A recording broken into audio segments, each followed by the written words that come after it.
Bismillahirrahmanirrahim. Assalamualaikum warahmatullahi wabarakatuh.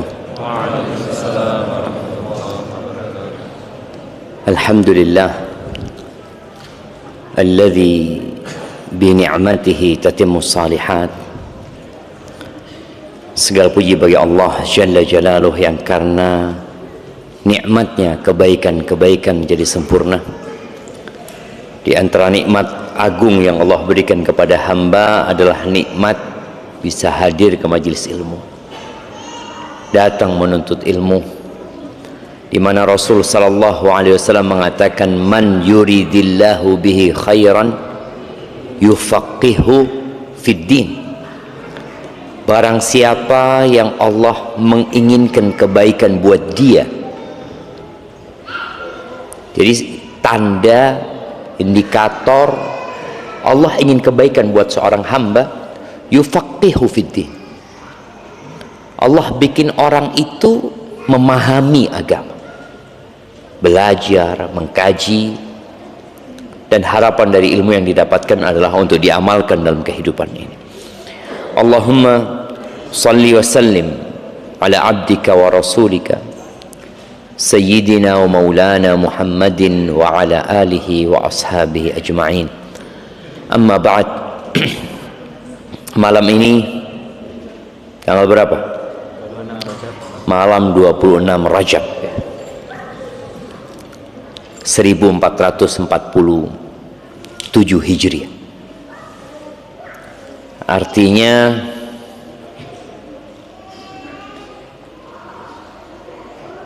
tahun 1447 Hijriah. Itu menunjukkan hijrahnya Nabi Muhammad SAW. Tapi kalau bicara diutusnya Nabi Muhammad SAW, maka 1400 berapa jam? 60. Rasulullah SAW diutus ketika berumur 40 tahun, lalu beliau berhijrah setelah 13 tahun dari dakwah beliau di kota Mekah Al-Mukarramah. Maka dari diutusnya Nabi Muhammad SAW, tahun ini adalah tahun 1460 Hijriah. Sebagian umat Islam mungkin ada yang merayakan Isra dan Mi'raj. Ada di antara mereka yang berusaha untuk mengingatkan umat Islam dengan kewajiban sholat 5 waktu. Padahal seharusnya kita mengingatkan orang untuk sholat itu ya setiap saat. Dan tanda peringatan sholat itu setiap hari adalah dengan dikumandangkannya azan. Itu mengingatkan semua untuk sholat. Walaupun kita tahu disyariatkannya azan ini bukan di kota Mekah, tapi di kota Madinah. Setelah umat Islam Allah beri kesempatan membangun masjid, yang sebelumnya mereka nggak bisa sholat di masjid. Kalaupun sholat di Masjidil Haram akan diganggu oleh orang-orang musyrikin. Akhirnya mereka sholatnya di rumah. Mungkin kumpulnya di rumahnya Al-Arqam ibn Abil Arqam. Tapi tatkala hijrah ke kota Madinah, para sahabat mulai melaksanakan sholat berjamaah. Tapi mereka nggak tahu waktu sholatnya kapan. Mereka taunya dari melihat matahari. Kadangkala mereka datang ke masjid, nunggu lama baru sholat zuhur. Atau kadang-kadang mereka ke masjid sampai masjid sudah bubar karena belum ada panggilan azan. Yang kemudian terjadi khilaf di antara para sahabat, atau ketika Nabi SAW bermusyawarah dengan para sahabat untuk menetapkan dengan cara apa mengingatkan orang akan masuknya waktu sholat. Ada yang berpendapat bagaimana kalau pakai api, ada yang berpendapat bagaimana kalau pakai buk, ya. pakai lonceng, ada yang pakai seperti trompet, seperti sangkakala yang sampai hari ini digunakan oleh orang-orang Yahudi, atau pakai lonceng yang sampai hari ini digunakan oleh orang-orang Nasor, oleh suara yang tidak bermakna. Itu suara mengingatkan tapi nggak ada maknanya. Akhirnya Allah Azza wa Jalla berikan mimpi kepada salah satu sahabat, maka ditetapkan azan. Panggilan itu adalah kata-kata, bukan sekedar suara tanpa makna. Itulah peringatan. Subuh diingatkan, zuhur diingatkan, asar diingatkan. Ahibati fillah, syariat Allah ini diturunkan bukan untuk mempersulit hidup manusia. Di surat Thaha di ayat kedua dan ketiga, di ayat pertama Allah mengatakan Thaha ma anzalna alaikal qur'ana litashqa. Kata Allah, tidaklah kami menurunkan Al-Quran ini untuk membuatmu menderita, kesulitan, sengsara, tidak. Karena ada orang-orang yang beranggapan syariat ini memberatkan, membuat orang hidupnya tidak bebas. Padahal syariat datang untuk mengantarkanmu kepada kebebasan yang sebenar. Illa tadhkiratan liman yakhsha. Al-Quran diturunkan sebagai peringatan. Buat siapa? Buat orang-orang yang takut. Takut dengan adanya azab, takut dengan adanya siksaan yang Allah sudah ciptakan dan Allah persiapkan untuk orang-orang yang tidak taat. Jadi Al-Quran turun bukan untuk membuat orang sengsara hidupnya, tapi Allah jadikan syariat ini rahmah, kasih sayang. Oleh karena itu setiap kita membaca surat-surat dalam Al-Quran, kita akan mendapati Bismillahirrahmanirrahim, kecuali di surat At-Taubah. Tapi subhanallah, 114 surat itu Bismillahirrahmanirrahim ada berapa? 114 surat Bismillahirrahmanirrahimnya ada berapa? 100 berapa? 114. 114 ya. Walaupun ada satu surat yang tidak disebutkan Bismillahirrahmanirrahim. Terus di mana yang ke 114? Di surat An-Naml ya. Anak kasih hadiah buat antum, masyaallah. Kasihkan kalian ngomong surat An-Naml ya. Di surat An-Naml ketika Nabi Sulaiman kirim surat kepada Ratu Saba, dibawa surat itu oleh burung hudhud. Ternyata isi surat itu wa innahu Bismillahirrahmanirrahim. Jadi di surat An-Naml ada 2 basmalah. Basmalah yang di awal surat, di awal setiap surat, dan basmalah dalam suratnya Nabi Sulaiman alaihi salam. Jadi Allah turunkan Al-Quran sebagai rahmat wa nur, dan cahaya yang menerangi jalan manusia, wa dalilan ilal jannah. Itu ucapan Qatadah ketika menafsirkan ma anzalna alaikal Qur'an litashqa. Qatadah mengatakan, tidak, demi Allah, Al-Quran diturunkan untuk membuatmu menderita. Walakin akan tetapi Allah jadikan sebagai kasih sayang, cahaya, wa dalilan ilal jannah, dan sebagai petunjuk menuju ke surga Allah Azza wa Jalla. Ahibati billah, tidak ada satupun aturan Allah dan ketentuannya kecuali ditetapkan untuk maslahat manusia. Tidak ada satupun ketetapan Allah, baik itu perintah atau larangan, melainkan untuk maslahat manusia, baik dalam rangka menjaga agamanya, atau menjaga jiwanya, atau menjaga akalnya. Kenapa khamr dilarang umpamanya? Kenapa narkoba dilarang? Dan kita lihat negara kita perang melawan narkoba. Islam sudah 1447 tahun yang lalu. Dan pelarangan itu dalam rangka menjaga agama, menjaga jiwa, dan menjaga akal.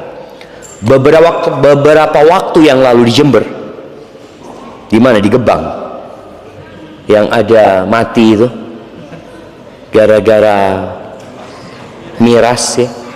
Iya, berapa yang mati? 4 orang, sisanya belum mati. Ya, ada kritis katanya apa, dan yang jelas nunggu mati semuanya. Tapi di sini Allah menjaga akal manusia, menjaga agamanya, menjaga jiwanya, dan menjaga keturunannya. Kenapa Allah haramkan zina? Bagaimana ketika zina diperbolehkan? Perempuan akan punya anak, tidak tahu bapaknya siapa, kayaknya itu bapaknya. Kenapa mirip ini sama itu?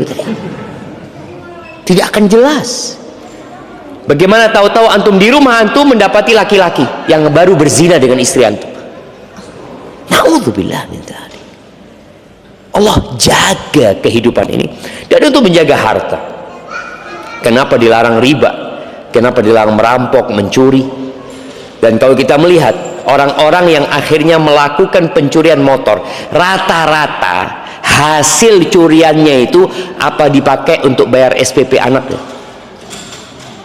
Jemaah, curanmor itu kira-kira hasilnya dipakai apa? Dipakai judol, dipakai miras, dipakai berzina. Maka subhanallah, Al-Quran dan syariat Allah turun ini benar-benar untuk kebutuhan manusia. Dan Allah tidak butuh dengan kita. Allah nggak butuh untuk datang ke masjid ini. Ketika dikumandangkan azan di masjid-masjid yang lalu kita mendengarkan, jangan pernah berpikir oh Allah butuh kita datang ke masjid. La, Allah Azza wa Jalla berfirman di surat Fatir ayat 15, ya ayyuhan nas, wahai umat manusia, antumul fuqara'u ilallah. Kata Allah, kalian itu yang membutuhkan Allah, kalian fakir. Tatkala Allah bikin sumbatan di jantung antum, tatkala Allah buat yang namanya ginjal tidak berfungsi, tatkala Allah buat empedu itu nggak lagi ada fungsi, kemana kita akan pergi? Kedua mata yang Allah berikan, Allah bisa ambil. Tidak sedikit orang-orang yang hidup dapat melihat, tapi di tengah perjalanan hidupnya Allah ambil kedua mata. Jadi ingat, kita yang butuh sama Allah Azza wa Jalla. Wallahu wal ghaniyul hamid. Allah yang maha kaya dan maha terpuji, tidak butuh dengan ibadah kita. Dalam sebuah hadis yang diriwayatkan oleh Imam Muslim, Rasulullah SAW mengatakan, qala Allahu Azza wa Jalla, Allah berfirman, yang disebut dengan hadis qudsi. Apa kata Allah? Ya ibadi, innakum lan tablughu dhurri aw dharri fatadurruni wa lan tablughu naf'i fatanfa'uni. Wahai hamba-hambaku, kalian tidak akan pernah mampu mencelakai aku, menimpakan bahaya kepada Allah, menimpakan musibah kepada Allah. Nggak bakalan bisa. Dan kalian juga tidak akan pernah mampu memberikan manfaat kepadaku, kata Allah Azza wa Jalla. Nggak bakalan. Lillahi mulkus samawati wal ard. Milik Allah kerajaan langit dan bumi. Bumi yang kita pijak, rumah yang kita tempati, motor yang kita kendarai, berangkas yang kita isi uang di sana, tabungan-tabungan kita, milik siapa? Lillah, milik Allah Azza wa Jalla. Kalaupun antum dikasih hak kepemilikan, sebenarnya itu hanya HGB. HGB, hak guna bangunan. Kalau motor hak guna HGM. Hanya nggak milik, hanya memakai saja. Engkau pakai, selesai kembalikan. Dan kita melihat tatkala Rasul sallallahu alaihi wasallam menyembelih seekor kambing. Sebagian kita itu nyembelih kambing kalau akikah doang ya. Kalau enggak kurban. Nabi alaihi salatu wasallam kadang-kadang nyembelih kambing untuk dibagikan saja. Beliau nyembelih kambing dan ngomong sama Aisyah, bagikan. Akhirnya Rasul SAW pulang ke rumah. Beliau bertanya kepada Aisyah, "Mada baqiya?" Apa yang tersisa dari kambing kita? Kata Aisyah radhiyallahu taala anha, tinggal dhira, tinggal kaki depannya aja. Satu kaki depan. Ini sebuah cara pandang yang keliru. Maka Nabi alaihi salatu wasallam mengatakan kepada Aisyah, baqiya kulluha illa dhira'uh. Yang tersisa semua kambing itu kecuali kaki depan. Ternyata yang disedekahkan itu yang jadi milik, itu yang milik kita. Yang kita makan jadi kotoran, selesai. Maka Allah nggak butuh dengan ibadah kita. Kita yang membutuhkan. Siapa yang patuh, ya dia menyelamatkan dirinya sendiri, dan siapa yang menolak, ya dia merusak kehidupannya sendiri. Ahibati fillah, carut marut kehidupan. Kalau tema kita hari ini, karena ini hidupmu berantakan, kita melihat dunia secara umum, lalu kita memandang kepada negeri kita yang kalau mungkin bahasa berantakan tidak tepat ya.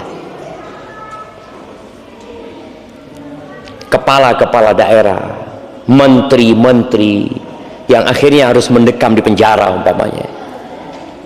Ini kalau kita bicara secara negara. Kita melihat musibah yang datang silih berganti di berbagai tempat ya. Bicara masalah sosial, politik, ekonomi, dan semuanya berusaha untuk memberikan solusi. Setiap terjadi pergantian presiden, maka presiden yang baru akan berpikir apa solusi yang tepat. Ketika berganti gubernur, gubernur akan berpikir, dia tahu ada masalah di daerah kekuasaannya dan ingin memberikan solusi. Ketika terjadi pergantian bupati, dan boleh jadi sudah berulang kali berganti, tapi kok masalah itu seakan-akan tidak berhenti, yang ada mungkin bertambah. Anak ketemu dengan salah satu perwira di kepolisian. Dia menyebutkan bahwasanya hampir atau seluruh penjara yang ada di Indonesia itu overload, dan negara harus ngasih makan tuh penjahat-penjahat. Ada yang ngasih makan penjahat selama 15 tahun, ada yang ngasih makan penjahat selama 20 tahun. Itu negara yang kasih makan. Dan dia mengatakan sebenarnya bukan negara, Ustaz. Rakyat yang memberi makan penjahat-penjahat itu. Iya. Maka akhirnya ada perubahan KUHP ya. Ada KUHP juga yang dirubah. Semua berusaha untuk mencari solusi agar negeri ini tidak berantakan. Tapi itu mungkin permasalahan yang terlalu besar untuk kita bicarakan. Di rumah tangga kita, dalam kehidupan pribadi kita, kadang-kadang kita melihat masalah kita juga nggak selesai-selesai gitu. Maka jangan pernah antum menyelesaikan masalah yang besar sebelum menyelesaikan masalah diri antum sendiri. Karena ada cerita seorang yang mengatakan dia ingin merubah dunia. Bertahun-tahun dia berusaha untuk memikirkan bagaimana cara merubah dunia ini supaya lebih baik. Ternyata dia nggak berhasil. Akhirnya dia berpikir, aku akan merubah negeriku untuk menjadi lebih baik. Setelah bertahun-tahun dia nggak sukses. Kemudian dia berpikir, aku akan merubah kotaku. Berusaha dia untuk merubah kotanya untuk menjadi lebih baik, tidak sukses. Akhirnya dia berusaha untuk merubah kampungnya dan kembali tidak sukses. Lalu setelah dia agak tua, dia merasa ternyata aku harus merubah keluargaku sendiri. Tapi ternyata juga masih berantakan. baru dia sadar ternyata yang aku harus lakukan adalah merubah diriku sendiri. Jadi semua dimulai dari diri kita, kemudian baru keluarga kita. Gimana antum akan menyelesaikan urusan keluargamu kalau engkau masih punya PR sama dirimu sendiri? Dan subhanallah, yang pertama dihisab pada hari kiamat itu apa? Salat. Yang pertama dihisab itu adalah salat. Dalam hadis yang diriwayatkan oleh Abu Dawud dan Tirmidzi dan Imam Nasa'i dari Abu Hurairah radhiyallahu taala anhu, Nabi alaihi salatu wasallam bersabda, Inna awwala ma yuhasabu bihil abdu yaumal qiyamati min amalihi salatuhu. Dari semua amalan manusia, semuanya, yang pertama dihisab itu adalah salatnya. Engkau haji, engkau sedekah, engkau umroh, engkau puasa, engkau berzikir, engkau beristighfar, engkau menyambung silaturahim, engkau berbakti sama orang tua, apa saja yang engkau amalkan dalam kehidupan ini, yang pertama akan dihisab salatuhu, salatnya. Lalu kata Nabi alaihi salatu wasallam, fa in saluhat faqad aflaha wa anja. Kalau salatnya benar, maka dia telah sukses dan telah berhasil, nggak bakal berantakan hidup. Wa in fasadat faqad khaba wa khasir. Tapi kalau ternyata rusak salatnya, maka dia merugi dan sengsara hidupnya. Fa in intaqasa min fardhatihi syai', apabila ternyata pada waktu hisab nanti salat wajibnya ada kurang. Bicara kurang ini para ulama mendetailkan, boleh jadi jumlah salat wajibnya yang kurang karena dia pernah tidak salat, atau sifat salatnya yang kurang sempurna. Salatnya kalau dihitung dia salat selama 50 tahun, jumlah salatnya pas 50 tahun. Kalau dia salat sejak umur 7 tahun, anggap ketika anak-anak, atau umur 10 tahun atau umur 15 tahun ketika dia sudah baligh, itu dihitung salatnya full, dia nggak pernah meninggalkan salat sama sekali. Tapi ternyata kurangnya bukan di jumlahnya, kurangnya di kualitas salatnya. Maka ketika ada kekurangan, Allah Azza wa Jalla berkata, unzuru hal li abdi min tatawwu'. Lihat, perhatikan, apakah hambaku ini punya salat sunnah? Ada sebagian kita yang salatnya cuma salat wajib, ya, nggak pernah sunnah sama sekali. Boleh jadi wajibnya tadi secara kualitas banyak kurangnya. Ketika dilihat nggak punya sholat sunnah orang ini, ya sudah, ditulis kurang, nggak bisa disempurnakan. Tapi kalau dia punya tatawwu, fayukammal biha man taqasa minal fardhah, maka kekurangannya itu akan dilengkapi dengan sholat sunnahnya tadi. Maka berusaha jamaah kita untuk punya sholat sunnah. Ahibati fillah, dari semua perintah yang Allah tetapkan untuk hambanya, ternyata yang dilakukan rutin dalam sehari 5 waktu, dilaksanakan dalam semua kondisi, mau antum sehat atau antum sakit, itu sholat 5 waktu. Antum sakit, di rumah sakit, antum sedang mau dioperasi, wajib nggak sholat? Tetap wajib sholat, kecuali antum tidak sadar. separah apapun, orang lumpuh tidak dapat menggerakkan kedua kakinya, tidak pula dapat menggerakkan kedua tangannya, dia hanya berada di atas ranjang. Apakah gugur kewajiban sholat? Tidak. Dalam kondisi perang, di medan perang, subhanallah, pada saat perang Khandaq, Umar bin Khattab itu datang, sudah masuk waktu maghrib. Dia mengatakan kepada Rasul sallallahu alaihi wasallam, ya Rasulullah, semoga Allah memenuhi perutnya orang-orang musyrikin itu dengan api, kata Umar bin Khattab. Mereka membuat kita ketinggalan sholat asar. Bayangin, ini perang karena mereka penjagaan parit dan musuh terus menyerang. Sholat khauf tidak mungkin dilakukan karena jumlah pasukan sangat sedikit. Maka subhanallah, pada waktu itu Umar sampai ketinggalan sholat asar, maghrib. Ketika laporan kepada Nabi alaihi salatu wassalam, apa kata Nabi Muhammad SAW? Wallahi ma sallaina, demi Allah kita belum ada yang sholat.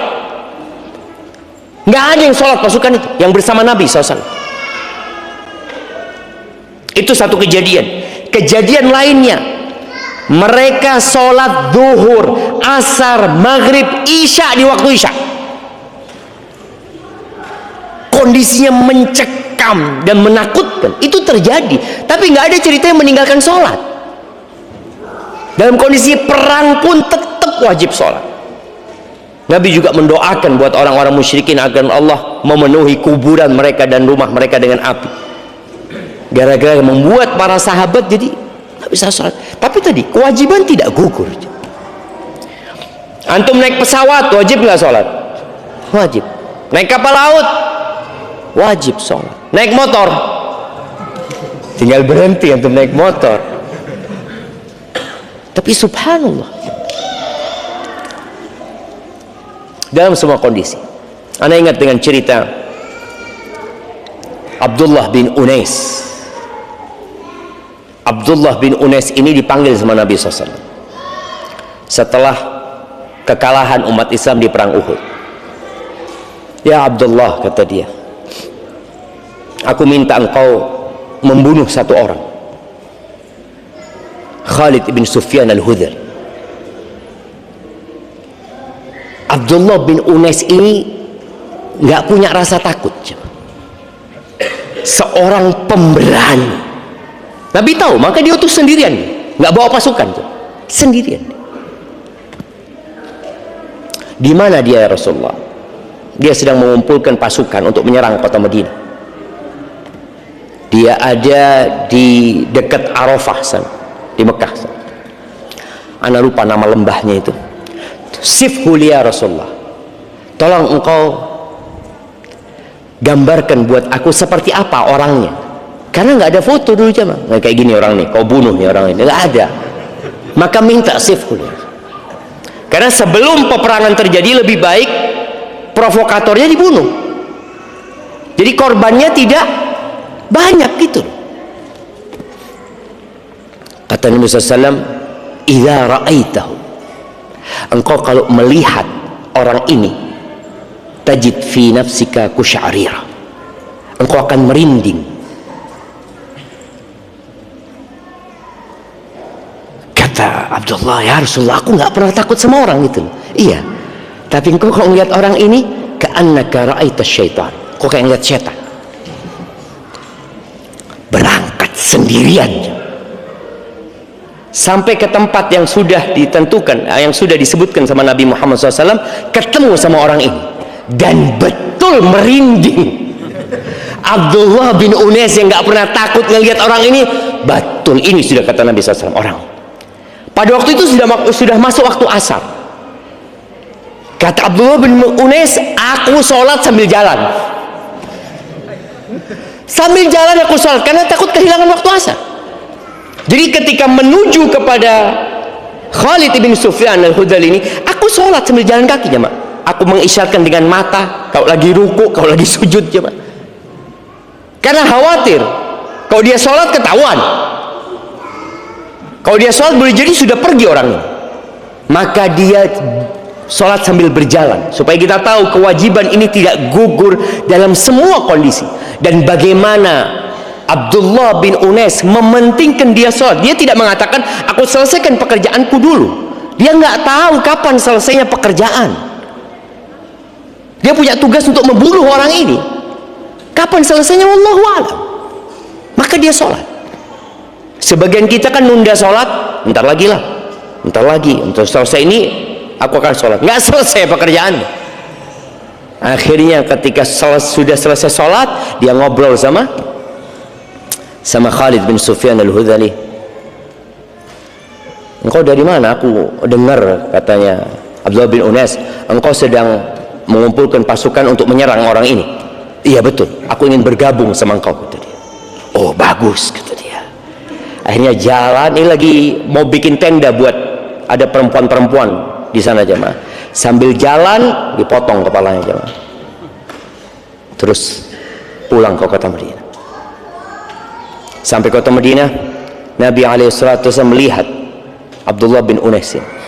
Lalu beliau mengatakan SAW, aflahal wajah, ini wajah orang yang berhasil.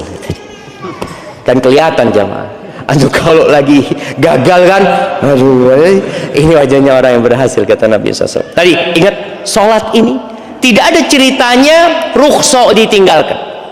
Yang ada musafir punya rukhsah untuk mengkosor, dan ada rukhsah untuk menjama, tapi meninggalkan nggak ada. Sakit, aku masih sakit, insya Allah nantilah kalau aku sembuh aku baru mau sholat, gitu. Lu kok yakin bisa sembuh? Ya optimis. Ya optimis. Tapi kalau kau mati, ya semoga dimaafkan sama Allah. Nggak bisa.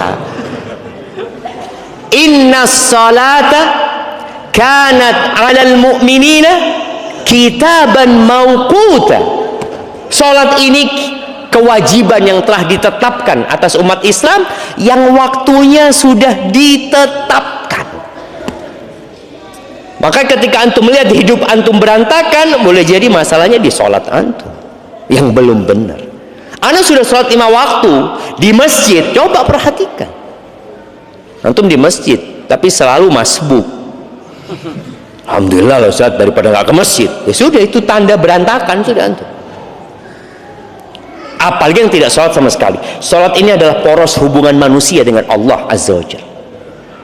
Rukun Islam yang kedua. Jadi kalau kita lihat sholat ini bukan sekedar ritual ya. Ada orang berpikir yang penting saya sholat. Enggak. Ini pusat kehidupan ruhani antum sebagai hamba dengan Sang Pencipta. Maka Rasul SAW menyebutkan posisi terdekat hamba dengan Tuhannya kapan? Ketika sujud. Di posisi antum merendah kepada Allah, di situ antum dekat sama Allah Azza wa Jalla. Antum seakan-akan berbisik kepada bumi, mengatakan subhana rabbiyal a'la wa bihamdi. Antum mengatakan Allahumma inni as'alukal jannah wa a'udzubika minan nar. Antum seakan-akan berbisik dengan bumi, tapi Allah yang di atas arsy mendengar, dan itu posisi terdekat antum sama Allah Azza wa Jalla. Adanya di sholat. Oke, kita berdoa, tapi posisi nggak seperti ketika sujud. Bagaimana ketika antum menghadap ke kiblat?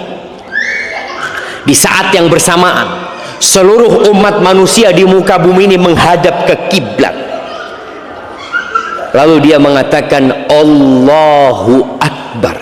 Dia tidak sedang mengabdi kepada Ka'bah, tidak. Ka'bah hanya sebagai penentu arah buat mereka, tapi hati mereka bersama Allah. Allahu Akbar. Bayangin nih, surat atau satu-satunya surat yang wajib dihafal cuma Al-Fatihah. Al-Fatihah. Dan surat yang paling afdal adalah Al-Fatihah. Seakan-akan semua isi Al-Quran itu terangkum di Al-Fatihah. Disebut Ummul Kitab. Pusatnya kitab itu Al-Fatihah.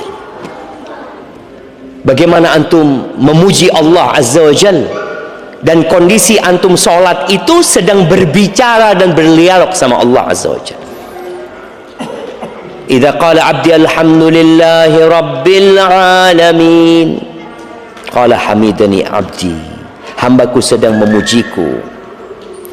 Ar-Rahmanir Rahim, athna alayya abdi, hambaku mengulangi pujiannya, sanjungannya kepadaku. Maliki yaumiddin, majjadani abdi, hambaku sedang mengagungkanku. Kita sedang ngobrol sama Allah. Tatkala kita mengatakan iyyaka na'budu wa iyyaka nasta'in, hadza baini wa baina abdi, ini taruhan antara aku sama hambaku. Wali abdi ma sa'al, buat hambaku apa yang dia pinta. Kalau kita mengatakan ihdinas siratal mustaqim, tapi sayangnya tadi sholat kita berantakan kadang-kala jamaah. Kita sholat memikirkan solusi, dan ana sendiri sama. Ya mungkin nggak sama, ana lebih parah boleh jadi. Afwan kalau ana ngomong gitu. Kadang-kala ana sholat, ana sedang punya masalah yang ana hendak selesaikan. Setan itu datang membuat kita berpikir. Kita berpikir kalau sholat memikirkan masalah itu akan ada solusi. Nggak ada. Yang ada sholat antum tidak khusyuk. Ruku antum pun tidak jadi ruku. Karena antum memikirkan solusi apa ya Allah, kira-kira solusinya bagaimana kalau seperti ini, bagaimana kalau seperti ini. Padahal solusinya ketika antum mengatakan subhana rabbiyal a'la, fokus subhana rabbiyal a'la, subhana dzil jabaruti wal malakuti wal kibriyai wal azama, maha suci Allah yang memiliki segala kekuasaan, segala keperkasaan, segala keagungan. Allah yang punya segalanya. Lalu kenapa engkau harus memikirkan masalah itu ketika sholat? Engkau sedang berbicara sama Allah. Maka ingat tadi, yang punya utang, gak usah mikir antum gimana ya bayar utangnya. Allahu Akbar, subhana rabbiyal azim wa bihamdi. Itu utang, apa anda harus jual aset? Ya apa? Terus dia memikirkan solusi. Enggak. Maka tadi ingat bahwasanya sholat ini poros hubungan hamba dengan Tuhannya, tolong dijaga. Makanya Allah Azza wa Jalla mengatakan wa aqimis sholata bidzikri, dirikan sholat untuk mengingatku engkau. Ahibati billah, jangan sampai kesibukan kita dengan dunia membuat kita lupa dengan sholat. Di surat Al-Munafiqun ya, kita tahu orang-orang munafik ini paling berat untuk sholat di masjid, khususnya sholat isya dan sholat subuh. Di surat Al-Munafiqun ayat 9 Allah Azza wa Jalla mengatakan ya ayyuhalladzina amanu la tulhikum amwalukum wala auladukum an dzikrillah. Wahai orang-orang beriman, jangan sampai harta-harta kalian, kita bicara harta ya, kesibukan kita dengan usaha, dengan pekerjaan ya, dan anak-anak kalian itu membuat kalian lalai dari mengingat Allah. Para ulama tafsir, sebagian mereka menafsirkan an dzikrillah anis salawatil khams, tentang sholat 5 waktu. Jadi itu zikir yang wajib. Zikir yang lainnya boleh sunnah, tapi zikrullah yang wajib sholat 5 waktu. Dan Allah tidak minta banyak, 5. Dari 24 jam yang diminta cuma berapa menit ya. Kalau kita sholat ke masjid lah yang laki-laki, sholatnya berapa menit? Ya mungkin 10 menit. Ya kalau antum datang pas komat 10 menit lah, atau terlalu panjang 10 menit. Karena kita lihat banyak orang-orang itu memilih masjid dalam rangka bukan mengejar kualitas, tapi hanya mengejar kuantitas. Yang penting sholat. Anak sholat di masjid sebelah, bacanya apa? Alhamdulillah, baca kulhu, terus qul a'udzu bil falaq, kan sah sholatnya Ustaz? Sah, sahih, betul, sholatnya sah. Tapi kenapa engkau nggak cari masjid yang sholatnya lebih khusyuk. Yang penting ana cuma menunaikan kewajiban, karena ana setelah itu mau kerja, oke, nggak apa-apa. Artinya sudah gugur kewajibannya, tapi kualitas sholatnya belum tentu maksimal. Yang kedua, orang yang meninggalkan sholat, kalau tadi kita bicara sholat itu adalah poros hubungan hamba dengan Allah Azza wa Jalla, dan itulah zikrullah yang wajib. Yang kedua, meninggalkan sholat menyebabkan rusaknya moral dan perilaku. Tadi berbagai macam masalah yang ada itu rusaknya moral, rusaknya karakter seseorang, perilaku orang-orang yang tidak benar umpamanya. Boleh yang saat ini masih ada di penjara, atau yang di luar penjara, yang menunggu giliran masuk penjara, yang sedang antrian karena penjaranya full. Apa yang harus dilakukan sama orang-orang gini? Maka perlu diperbaiki sholat. Ada satu orang kerja di KPK, kerja di MK, kerja di berbagai macam lah, dia di Jakarta. Dia ngomong, Ustaz, kalau lihat Ustaz, orang-orang ini sholat duhurnya full di masjid Ustaz, tapi kelakuannya belum benar. Berarti sholatnya belum benar. Kalau sholat duhur di masjid, sejak zaman dulu orang-orang munafik sholat duhur di masjid. Asar di masjid, sejak dulu. Maghrib dulu. Isya sama subuh ini yang perlu diperhatikan. Nanti kalau bicara ibadah yang berat dilakukan, itu orang munafik akan sulit untuk mengerjakannya kecuali dalam kondisi kusala, malas, ria'an nas, ria. Berarti sholatnya belum benar. Fawailul lil musallin alladzina hum an salatihim sahun, alladzina hum yura'un. Celaka tuh orang salat. Wa yamna'unal ma'un. Kenapa mereka celaka salat? Yang pertama, mereka asal-asalan salatnya. Yang kedua, riya. Yang ketiga, tidak baik dengan manusia. Wa yamna'unal ma'un. Tetangganya pinjem barang yang sebenarnya nggak akan berkurang. Contoh, pinjem selang. Kira-kira kalau selang dipinjem 5 meter, baliknya jadi berapa? Jadi 4 meter. Kan enggak jamaah, tetap 5 meter gitu. Tapi ada orang yang bakhil jamaah. Ada sholat itu tidak merubah perilaku dia, ada masalah sama dia. Allah Azza wa Jalla berfirman di surat Al-Ankabut ayat 45, Inna salata tanha anil fahsya'i wal munkar. Sesungguhnya salat itu mencegah dari perbuatan keji dan mungkar. Ana masih ingat ya, dengan Ustadz Jeffrey Al-Bukhari. Antum pernah dengar beliau ya? Baik, kita dengarkan adzan dulu.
Allahumma salli wa sallim ala Muhammad.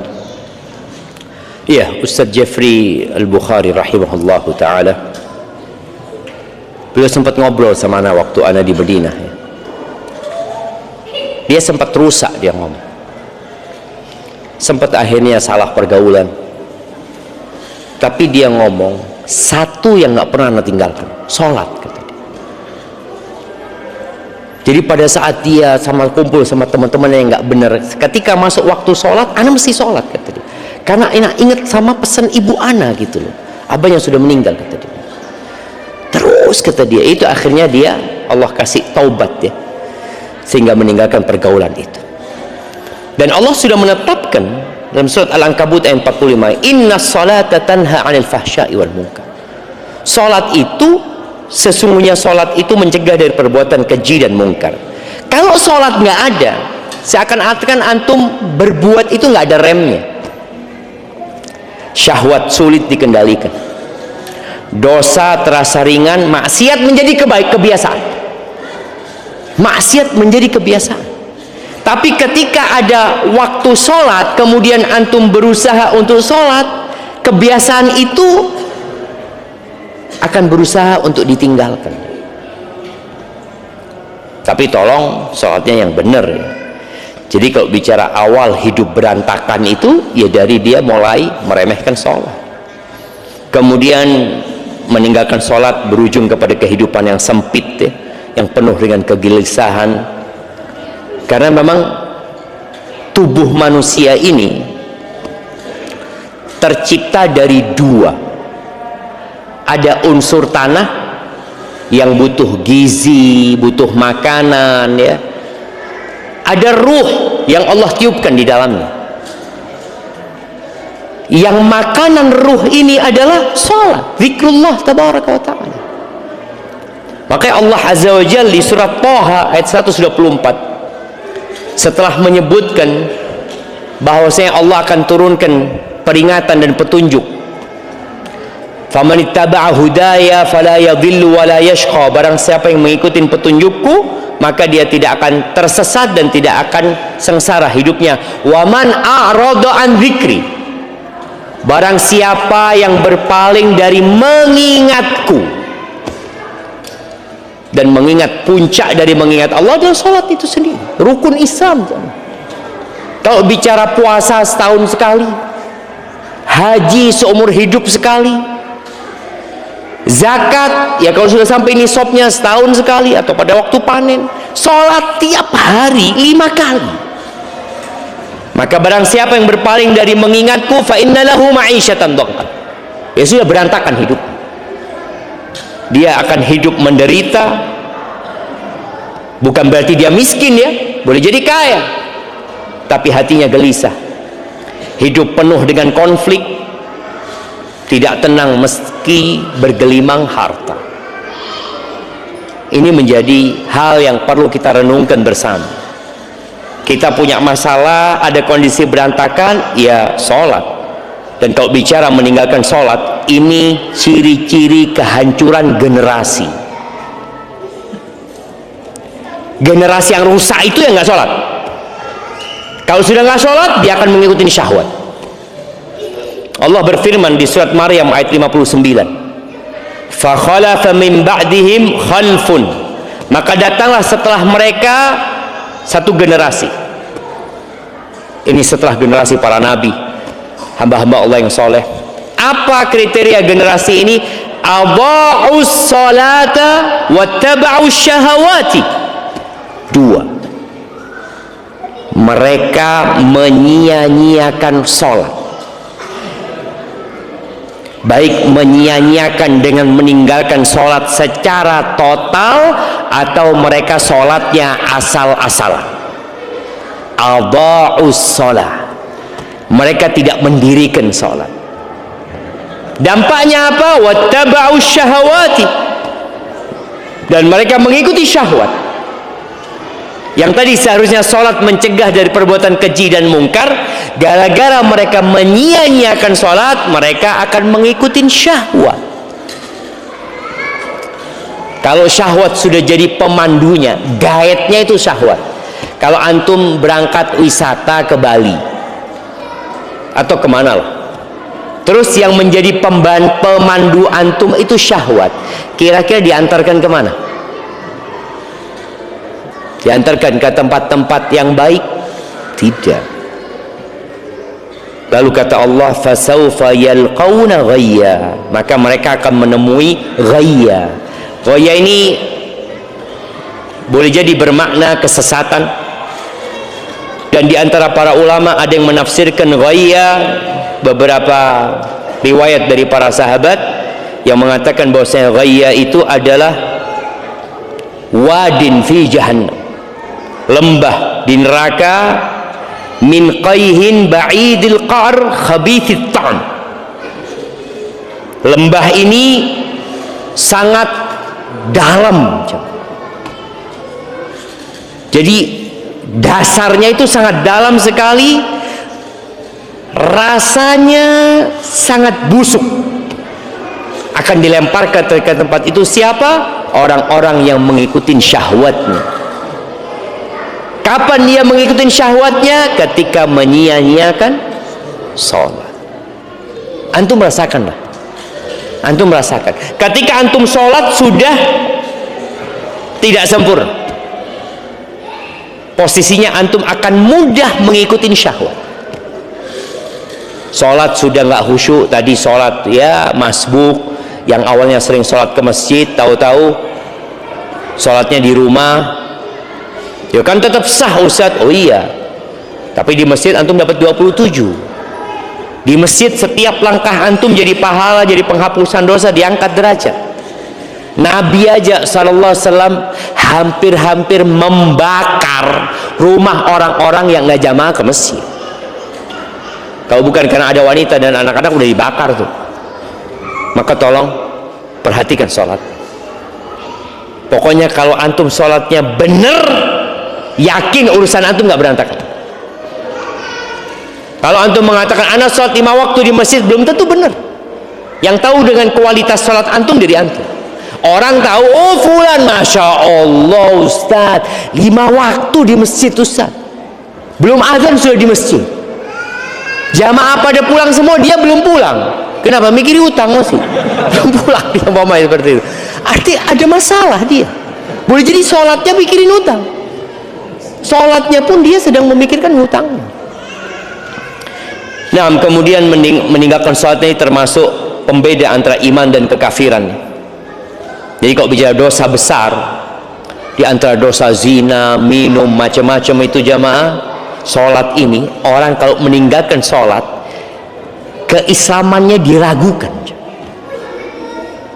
Ada sebagian mengatakan muslim, ada yang mengatakan sudah keluar dari Islam, dia diminta untuk bertobat. Kalau tidak mau tobat, dipenggal kepalanya, murtad. Dalam mazhab Syafi'i enggak, dibunuh tapi tidak murtad, baik hukuman saja buat dia. Dan yang jelas kalau antum nggak sholat atau sholatnya berantakan, maka akan hilang berkah dalam kehidupan kita, rumah tangga antum, kehidupan usaha dan kerjaan antum. Tapi kalau orang jaga sholat, apapun masalahnya insya Allah bisa dikontrol. Sholat ini mengajarin kita disiplin, waktunya ditetapkan sebelum waktu. Umpamanya antum, ana mau sholat duhur Ustaz, insya Allah besok jam 10 Ustaz. Supaya apa? Supaya termasuk orang yang mensegerakan sholat, pahalanya lebih banyak. Nggak bisa antum mau sholat jam 10 nggak diterima, sholat duhur jam 4 nggak diterima, waktunya sudah ditetapkan. Ana kayaknya sholat subuh besok, mulai besok ana sholat subuh insya Allah 7 rakaat. Kenapa kata dia? Ana banyak dosanya Ustaz. Ditambah dosa lagi untuk 7 rakaat. Karena sholat sudah ditetapkan jemaah. Barakallahu fiik. Jadi ahibati billah, jangan pernah memutuskan hubungan sama Allah. Ingat ketika antum tidak sholat, antum memutuskan hubungan sama Allah Azza wa Jal. Antum mengundang kegelisahan dalam hidup antum. Antum sedang menghancurkan rumah yang antum bangun. Tadi bahasanya, hidup antum akan berantakan. Tapi kalau sholatnya benar, semuanya benar. Ingat, bicara sholatnya benar itu bukan hanya bicara jumlahnya yang benar, bukan hanya pelaksanaannya di masjid, tapi bagaimana kita menghadirkan ruh dalam sholat itu dengan kekhusyuan itu sendiri. Barakallahu fikum. Taib, ini ada pertanyaan yang masuk. Assalamualaikum WRWB.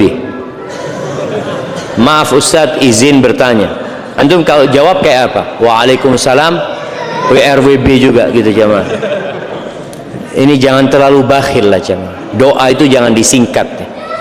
Assalamualaikum warahmatullahi wabarakatuh. Tentunya beda ketika antum menulis Assalamualaikum warahmatullahi wabarakatuh dan tulisan antum nanti ditimbang di mizan pada hari kiamat, berbeda dengan tulisan Assalamualaikum WRWB.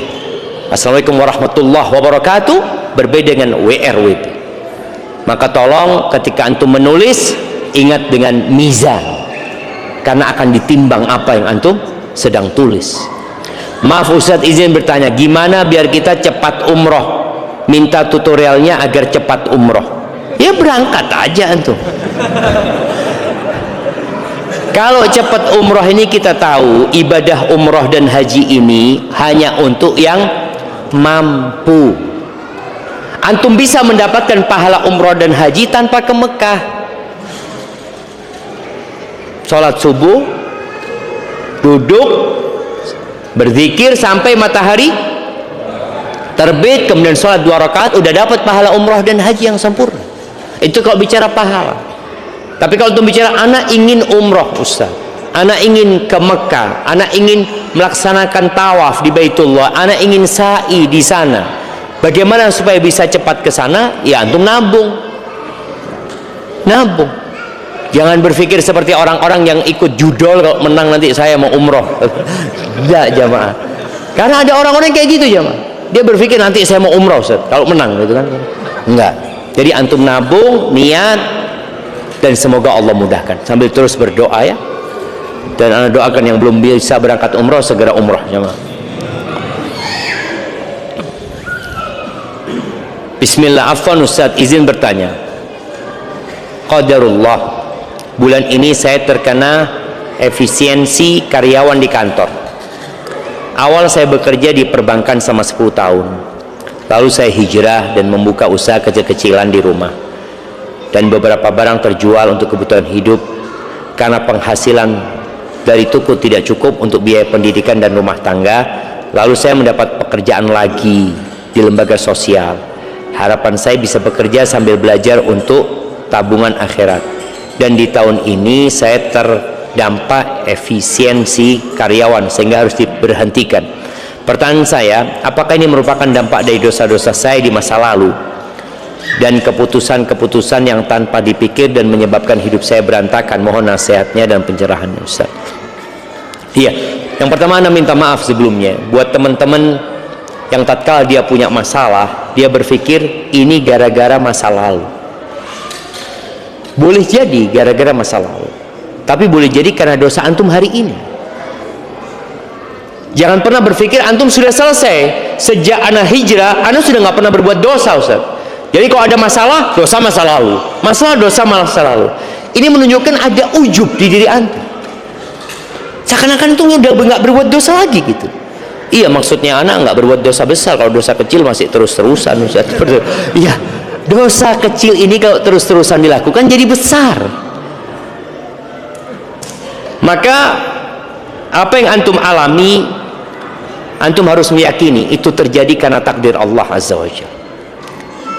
50.000 tahun sebelum penciptaan langit dan bumi sudah dicatat antum akan diberhentikan. Sudah ada. Tatkala antum diberhentikan, apa yang seharusnya antum katakan? Inna lillah, sesungguhnya kami itu milik Allah, wa inna ilaihi rajiun, dan sesungguhnya kami akan kembali kepada Allah Azza wa Jalla. Lalu katakan, Allahumma ajurni fi musibati, ya Allah berikan pahala di musibahku ini, wa akhlif li khairan minha, dan berikan kepada aku ganti yang lebih baik. Ketika antum kena musibah, baca itu. Baik, yang kedua, bicara rizki. Ingat, rizki antum bukan di tempat kerja itu. Rizki antum ada di langit. Di antara yang membuka pintu langit adalah beristighfar. Orang itu banyak berpikir ya harus bekerja. Iya, tapi tidak semuanya harus bekerja. Berapa banyak orang yang dapat rizki nggak kerja? Iya Ustaz, dia dapat warisan, ya alhamdulillah. Loh iya siapa? Ada kan orang nggak kerja. Ana masih ingat di Surabaya apa Sidoarjo, ada anak SMA aja. Tahu-tahu dia dapat kiriman di rekeningnya 475 miliar. Anak SMA sudah kerja apa belum? Belum. Ternyata bapaknya mati, dan itu pembagian warisan. Tapi setelah ditransfer itu langsung rekeningnya diblokir sama bank. Ini apa ini? Sahih. Tapi tadi ketika kita berpikir rizki itu dengan bekerja saja, enggak. Bekerja salah satu sebab mendapatkan rizki. Di antara pintu rizki itu adalah bertobat dan beristighfar. Nabi Nuh ketika berkata kepada kaumnya alaihi salam, faqultu astaghfiru rabbakum innahu kana ghaffara yursilis samaa alaikum midrara wa yumditkum bi amwal. Allah akan kasih buat kalian amwal, harta, wa banin, anak-anak, wa yaj'al lakum jannatin wa yaj'al lakum anhara. Allah akan buatkan untuk kalian sungai-sungai, kebun-kebun. Istighfar. Maka tadi buat teman-teman yang punya masalah selesai sholat, duduk istighfar. Ada istighfar setelah sholat yang 3 kali, ada istighfar umum. Antum duduk. Dan usahakan antum punya waktu istighfar. Yang duduk istighfar, enggak, saya istighfarnya sambil jalan, enggak apa-apa. Sambil jalan, sambil nyapu, tapi antum perlu punya waktu yang menghayati istighfar antum. Bagaimana Abdullah bin Umar bin Khattab radhiyallahu taala anhuma menghitung, atau sahabat yang lainnya juga. Rasulullah sallallahu alaihi wasallam sekali duduk, beliau mengatakan, Rabbighfirli wa tub alayya innaka antat tawwabur rahim. Rabbighfirli wa tub alayya innaka antat tawwabur rahim. 100 kali ya. Sekali duduk. Antum coba lakukan itu. Dan Nabi alaihi salatu wasallam kalau sudah mengamalkan sesuatu, beliau akan jaga itu amalan. Idza amila amalan athbatah. Maka berusaha. Jadi tadi antum di PHK, alhamdulillah. Kenapa alhamdulillah? Antum punya waktu untuk istighfar. Waktu antum yang biasanya untuk kerja dari jam 8 atau sampai jam 4, antum gunakan jam 8 sampai jam 4 duduk istighfar. Waduh, insya Allah bisa nggak jam? Kadang-kadang kita berpikir, ngapain istighfar? Ngapain? Itu sedang cari rizki. Itu juga pintu rizki. Tawakal. Boleh jadi di antara yang membuat rizki antum sempit dan hidup antum berantakan, antum menggantungkan kepada manusia, menggantungkan kepada sebab, lupa dengan pencipta sebab. Allah musabbibul asbab.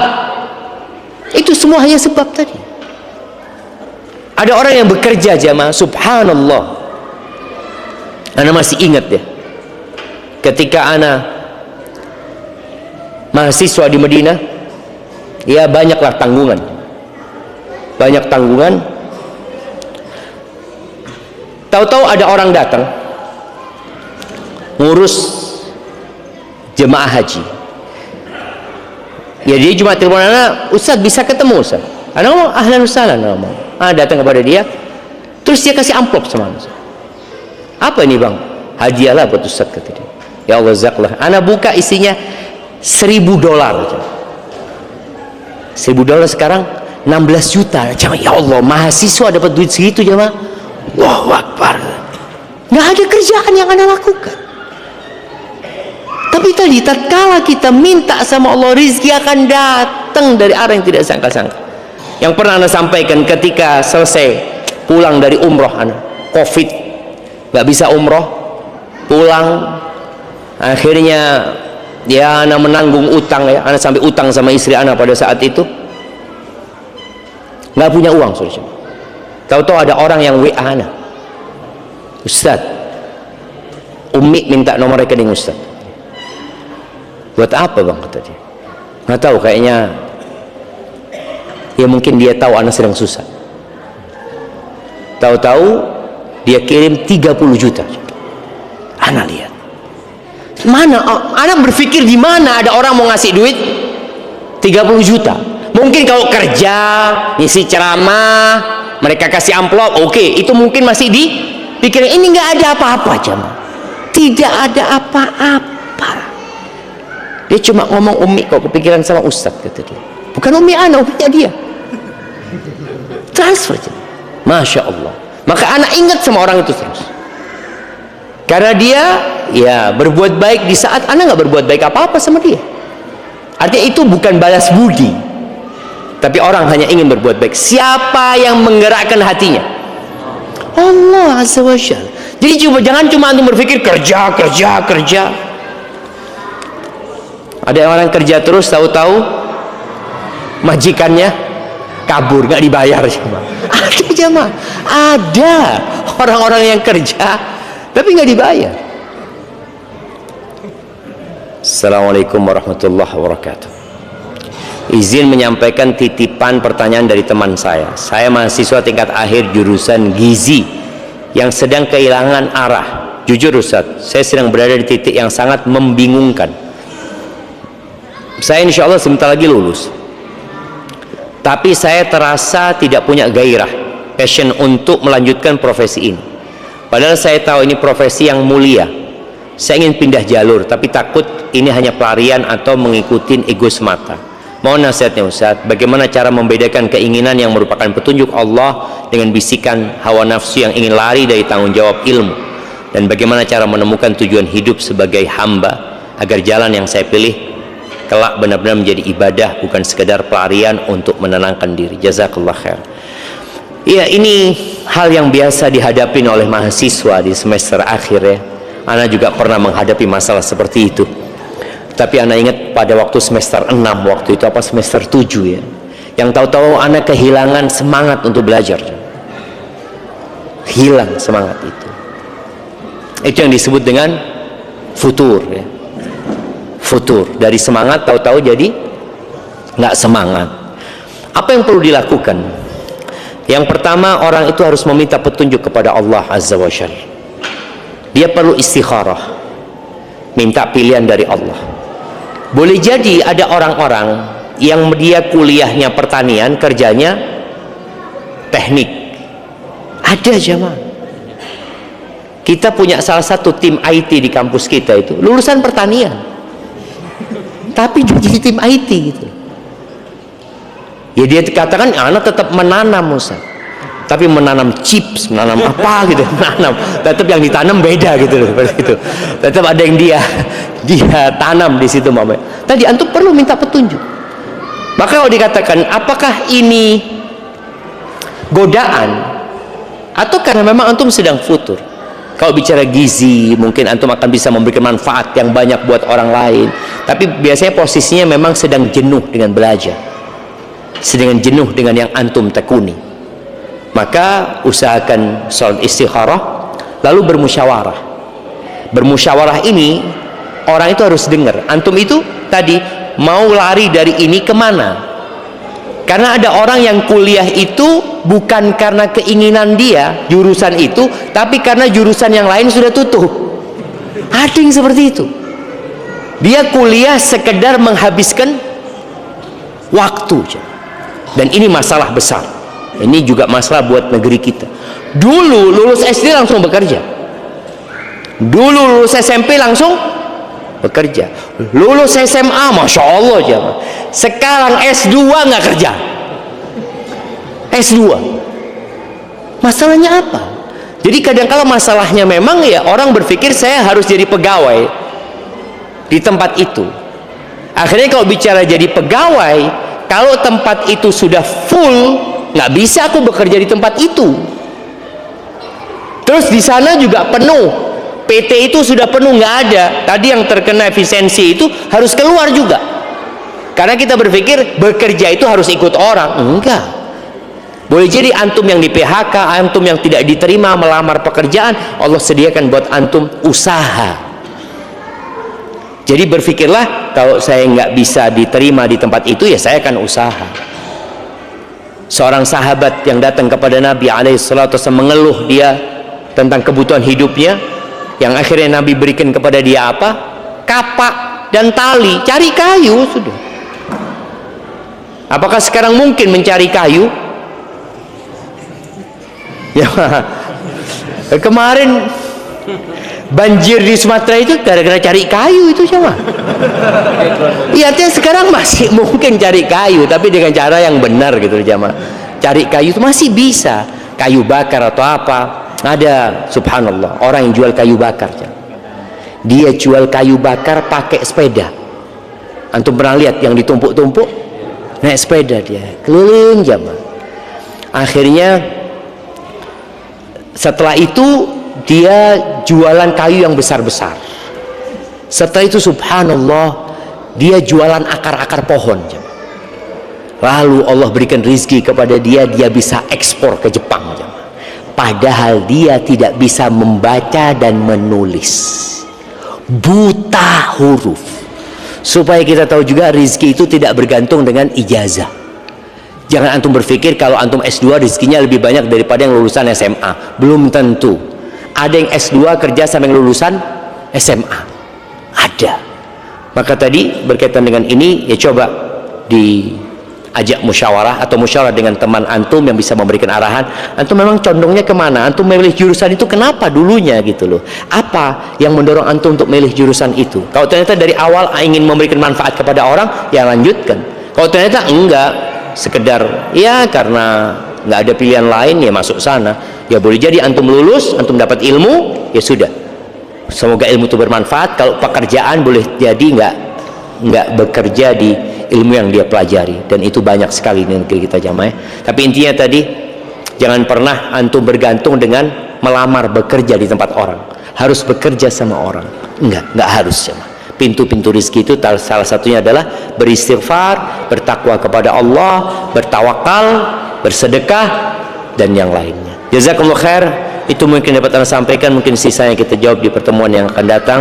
Subhanakallahumma bihamdika asyhadu an la ilaha illa anta astaghfiruka wa atubu ilaik. Assalamualaikum warahmatullahi wabarakatuh.